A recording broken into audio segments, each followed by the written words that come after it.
Sa Marilao, Bulacan naman, 5 bata ang sinagip dahil inilalako umano sa mga dayuhan online para gumawa ng kalaswaan. Huli rin ang itinuturong bugaw. Nakatutok si John Consulta.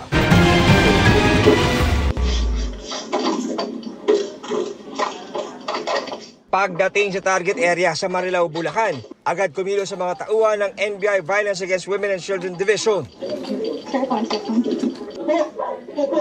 Kayo po ay inaaresto namin sa salang paglabag ng RA 1190 online sexual abuse and exploitation of children dahil sa nangyari lang po ngayon na pag-offer ng mga bata. Arestado ang isang lalaki matapos mahuli sa akto ang kanyang pag-aalok sa dayuhang undercover ng live show ng mga bata. Sinagip naman ang babaeng pamangkin ng suspect at 4 pang bata na kalaro niya na may edad 7 hanggang 12 anyos. Para mahikayat ang mga bata sa online kalaswaan, binibigyan daw ito ng pagkain at perang hanggang 20 pesos.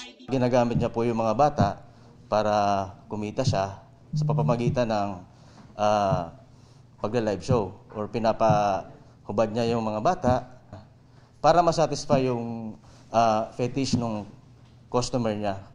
Ikinasa ang operasyon matapos mahuli ang isang US citizen sa Amerika na may hawak na malalaswang video ng mga bata na galing dito sa Pilipinas. Nang eksaminin ang cellphone ng suspect, nadiskubre ng mga ahente ang mala sex tourism na alok niya sa kanyang mga parokyano. Iniimbitahan niya pa yung foreigner na pumunta sa Pilipinas para physically ma-abuse yung bata. Sa Anti-Online Sexual Abuse or Exploitation of Children Law at Human Trafficking ang suspect habang sumasailalim na sa psychological counseling ang mga biktima.